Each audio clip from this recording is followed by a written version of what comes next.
Hola, hola, buenas tardes. Bienvenidos a nuestro podcast Maestrías en Innovaciones Educativas. Recuerden que nuestros episodios están disponibles todos los sábados de 6 a 8 de la noche.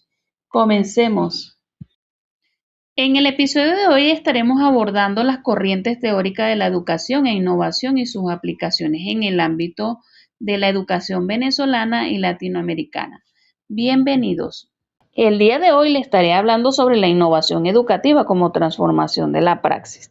Al hablar de innovación educativa hablamos de un proceso intencional, sistemático y continuo que tiene como objetivo principal el transformar las prácticas de enseñanza-aprendizaje y que va más allá de la simple introducción de tecnología. Innovar no es sumarse en tecnología, sino reinventar la práctica educativa. La tecnología solo es un elemento más. La innovación se basa en 4 pilares: personas, conocimientos, procesos y tecnología. En innovación educativa, transformar la praxis significa pasar de la rutina repetitiva a la acción reflexiva y crítica, que integra teoría y práctica de manera dinámica, donde se inviertan los roles, a través de metodologías activas que conlleven a una praxis reflexiva. Por otra parte, al hacer mención a la transformación curricular, nos referimos al hecho de activar en beneficio del ser humano un rediseño y una actualización de planes y programas de estudio, atendiendo a las necesidades sociales y tecnológicas que tengan como característica la flexibilidad, la practicidad, la interdisciplinariedad, la exclusividad y la creatividad. Todo esto para fomentar escenarios que los prepare para desafíos futuros. En cuanto a la gestión transformadora, requiere de estructura y orden de instrumentos y estrategias que conlleven a escenarios y voluntades de los actores educativos. Por otra parte, al desglosar la relación entre la praxis y la gestión curricular, esto no es más que las dos caras de la misma moneda. La praxis, acción, reflexión crítica, detecta las necesidades y logros del alumnado. Esa información reajusta la gestión a través de la planificación, la selección de contenidos, criterios de evaluación y el uso de recursos. La gestión habilita espacios y tiempo para esa praxis reflexiva siga ocurriendo, coordinación y autonomía a través de proyectos interdisciplinarios. En resumen, sin praxis la gestión es un rígido trámite administrativo. Sin gestión, la praxis es un esfuerzo aislado e insostenible. La innovación ocurre cuando la gestión curricular se concibe como un dispositivo dinámico al servicio de la mejora continua. Otro punto que le vengo a hablar es la relación entre la teoría y la práctica. Esto es una dialéctica indisoluble, ya que la teoría sin práctica es idealismo vacío, carece de contexto y no responde a la realidad del aula. Y a su vez, la práctica sin teoría es activismo ciego, carece de rumbo, fundamento y se vuelve repetitiva. El vínculo real es la praxis, acción reflexiva. La teoría proporciona el por qué y el cómo, mientras que la práctica es el crisol donde se cuestiona y se construye. La práctica enriquece la teoría y la teoría dignifica y transforma la práctica. Asimismo, hoy les vengo a hablar también de la importancia de innovar en contextos emergentes y de vulnerabilidad socioeducativa. Todo esto es de suma importancia para compensar la desigualdad, para convertir la crisis en currículo relevante, para restaurar el vínculo y la esperanza, ya que la vulnerabilidad genera desmotivación. Innovar es conectar los contenidos con la realidad inmediata del estudiante, como violencia, migración, precariedad, etcétera, otorgándole utilidad práctica y sentido crítico para sobrevivir y trascender. Hay que diseñar respuestas situadas ante la intermitencia, falta de luz, conectividad o asistencia, usando lo que hay para crear andamiajes afectivos y pedagógicos que no abandonen al alumno. No limitarse a transmitir datos, sino a desarrollar habilidades creativas y colaborativas para que los estudiantes pasen de ser víctimas del contexto a protagonistas de su cambio. En definitiva, innovar es convertir la vulnerabilidad en un potente punto de partida para la inclusión genuina y la construcción de futuro. La innovación educativa es un tema que apasiona a los educadores que estamos comprometidos con la transformación de las aulas. Muchas veces asociamos innovación solo con la incorporación de tecnología. Sin embargo, si el uso de ella no transforma desde la raíz el proceso de enseñanza y aprendizaje, la innovación perdería sentido.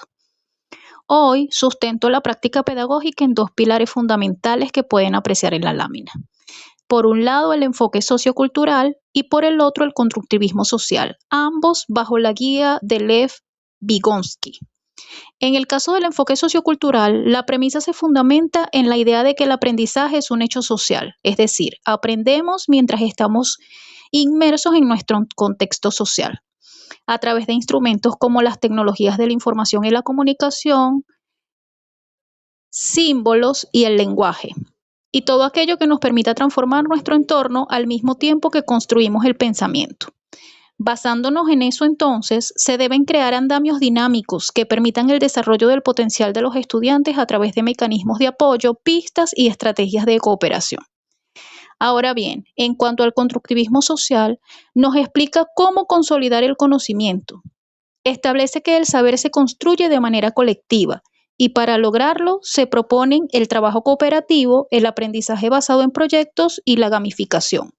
Todo esto convierte al estudiante en protagonista de su propio aprendizaje. Al generarse un conflicto cognitivo, se le obliga a enfrentarse a problemas reales, cuestionándose y emitiendo juicios basados en el pensamiento crítico y la resolución de problemas. Entonces, nuestro propósito en las aulas es generar experiencias y ambientes dinámicos que promuevan la inclusión significativa del potencial de nuestros estudiantes. Hola, mi nombre es Carmen Cortés. Soy profesora y estoy indagando, innovando y aprendiendo con ustedes. Hoy quiero comentarles sobre la neuroeducación y el aprendizaje educativo. Quiero comenzar comentándoles que la neuroeducación, conjunto con la teoría del aprendizaje significativo, propone una forma de enseñanza que conecta la mente, la emoción y la utilidad real del conocimiento. Su misión es lograr que el aprendizaje tenga sentido para que el estudiante, relacionándolo con lo que ya sabe y su realidad cotidiana, obtenga un aprendizaje realmente significativo. Ahora, ¿qué nos propone David Ausubel? David Ausubel nos dice que aprender de manera significativa implica anclar los nuevos conocimientos en las experiencias previas y que debemos vincular la emoción con la atención. Pero a su vez, Francisco Mora nos señala que el cerebro aprende mejor cuando hay emoción, por lo que la gestión socioemocional se vuelve una parte esencial en la educación actual.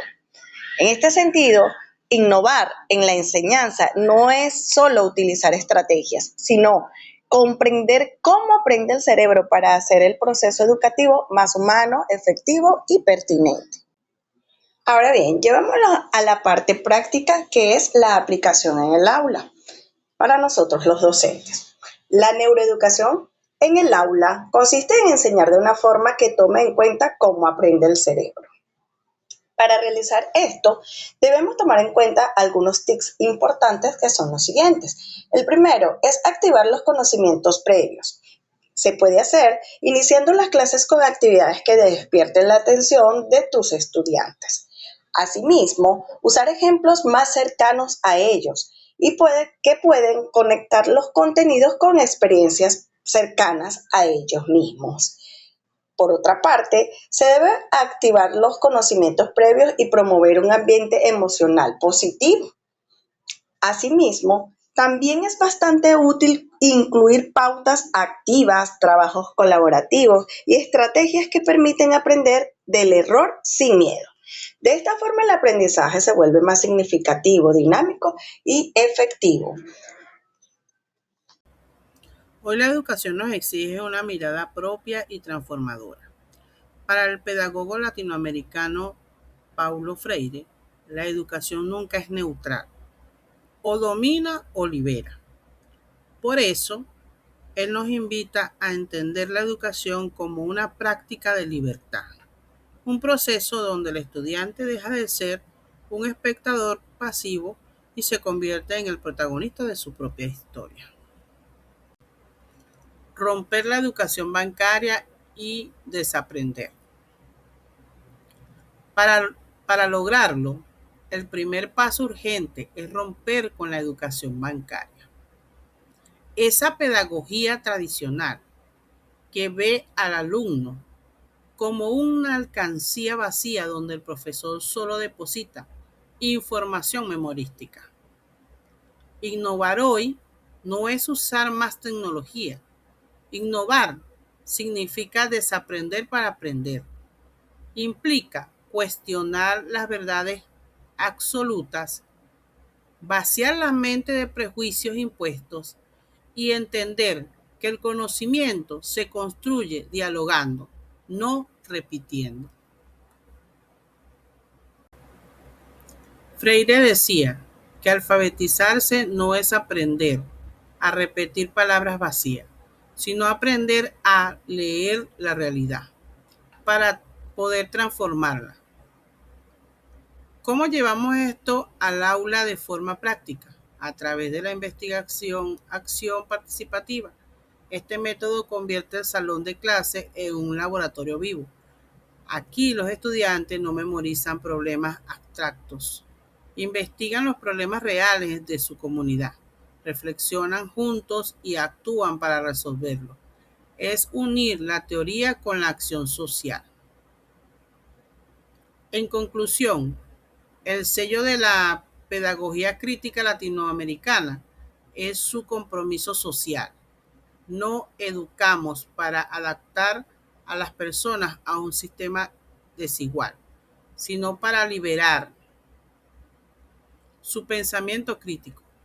Los invitamos a romper las aulas bancarias y a construir una educación que, en lugar de enseñar a obedecer, enseñe a pensar. Muchas gracias. La verdadera innovación educativa no se mide por la cantidad de dispositivos electrónicos en un aula, sino por la capacidad del docente para transformar el entorno, por más limitado que sea, en una oportunidad real de aprendizaje. Dando continuidad a nuestra exposición, abordo el contexto de la innovación en América Latina. Como observan en pantalla, esta evolución curricular en nuestra región se asienta sobre dos pilares fundamentales: el giro humanista y el enfoque por competencia. Mi planteamiento ante ustedes es que hemos superado el modelo tradicional de memorización.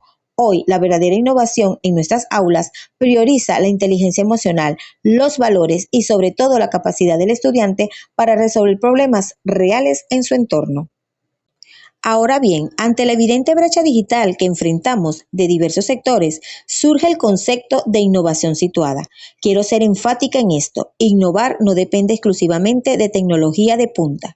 La verdadera innovación pedagógica ocurre cuando el docente transforma sus recursos cotidianos, lo que ya tiene en su salón, en experiencias de aprendizaje significativas. Es, en esencia, nuestra capacidad de adaptar la enseñanza a la realidad concreta de cada comunidad. Finalmente, nuestra región no solo adopta, sino que crea modelos como la Escuela Nueva, la educación popular y el trabajo por proyectos comunitarios. Son referentes globales de resiliencia pedagógica. Nos demuestran que la innovación en América Latina se gesta desde la empatía y el poder colectivo. En definitiva, la innovación en América Latina es ante todo una pedagogía de resiliencia y la cercanía. Hemos comprobado que cuando el docente conecta con su realidad, el cambio es inevitable. En cuanto al análisis de la práctica pedagógica y el sistema educativo venezolano, actualmente en Venezuela se enfrenta a dos realidades en el sistema educativo. Por un lado tenemos las realidades públicas y por otro lado la privada. En cuanto a la pública, nos encontramos con un horario mosaico en donde los estudiantes son atendidos de 2 a 3 días a la semana, con una inasistencia irregular por parte de los estudiantes, con una infraestructura delimitada por servicios básicos como agua, luz e internet, que condicionan las estrategias de aprendizaje. Asimismo, el talento humano, por déficit de especialistas, obliga a la improvisación y sobrecarga de tareas. En la escuela privada cuenta con acceso a la tecnología, mayor disponibilidad a herramientas innovadoras y tecnológicas. La asistencia del estudiante es más regular. Sin embargo, la presión del representante es más notoria, ya que prioriza el llenado de cuadernos o de cumplir con metodologías tradicionales educativas. Es importante señalar que en la escuela privada tiene acceso tiene acceso a la tecnología, a la innovación, para un mejor aprendizaje significativo. Todo esto conlleva a que el docente se enfrenta a desafíos tales como currículos densos con poco tiempo de ejecución, la exigencia excesiva de recaudos administrativos que resta tiempo valioso para la planificación, para el desarrollo de las actividades pedagógicas en las clases creativas. Ante esta realidad debemos buscar soluciones tales como transformar las dificultades en oportunidades de aprendizaje, contextualizar la integración de varios proyectos de aprendizaje, trabajar en proyectos reales donde se trabaje con el contexto actual del país para la mejora de las infraestructuras y las redes como el Internet, como la innovación tecnológica en las instituciones, para así poder tener un aprendizaje significativo a los estudiantes. Buenas noches, querida profesora, compañeros. Para cerrar con nuestra exposición, debemos saber que para cambiar ese muro de la educación y pasarlo a una manera más innovadora, debemos tener tres pilares fundamentales que juegan un rol importante dentro de la educación y el aprendizaje de los estudiantes. Debemos tener en cuenta lo que es la neuroeducación, que nos dice cómo aprende físicamente el estudiante a través de la emoción y la sorpresa, ya que con ella tenemos toda la atención a ese proceso de aprendizaje que nos ayuda en llegar a armar ese aprendizaje significativo. Por otro lado está el constructivismo, que es el aula donde se puede dar esto, ya que en todas las escuelas es donde el hábitat para ese aprendizaje significativo, y que nos dice que el aprendizaje se consolida cuando el alumno hace y construye su propio conocimiento de forma activa con la interacción de su entorno para llegar a ese conocimiento. Por otro lado tenemos lo que es la pedagogía crítica, que nos dice para qué sirve este conocimiento, y es nada más y nada menos que transformar su realidad social, comunitaria y ser un ciudadano libre. Aquella persona que adquiera un buen conocimiento debe ponerlo en práctica a lo largo de la vida, ya que esto es indispensable para el desarrollo tanto personal como profesional. Hay muchos autores que nos llevan a sustentar cada una de estas teorías. En el caso de la neuroeducación, sustentada por Francisco Mora, nos muestra que solo se puede aprender aquello que se ama. Sin emoción, atención y un lugar seguro, no hay un aprendizaje real. Una vez que este cerebro está emocionado, se necesita un espacio como el que nos muestra el constructivismo según Lev Vygotsky, quien nos enseñó que el conocimiento es un proceso social y activo. El estudiante aprende haciendo y colaborando con su propio entorno para descubrir ese conocimiento significativo. Y finalmente tenemos el autor Paulo Freire, de los tantos eh, temas o estudios que nos ha brindado a lo que es la educación, nos dice que educar no es solo depositar datos en el cerebro, sino de concienciar al individuo para que transforme su realidad. Cuando el estudiante es consciente de su propio aprendizaje, él puede lograr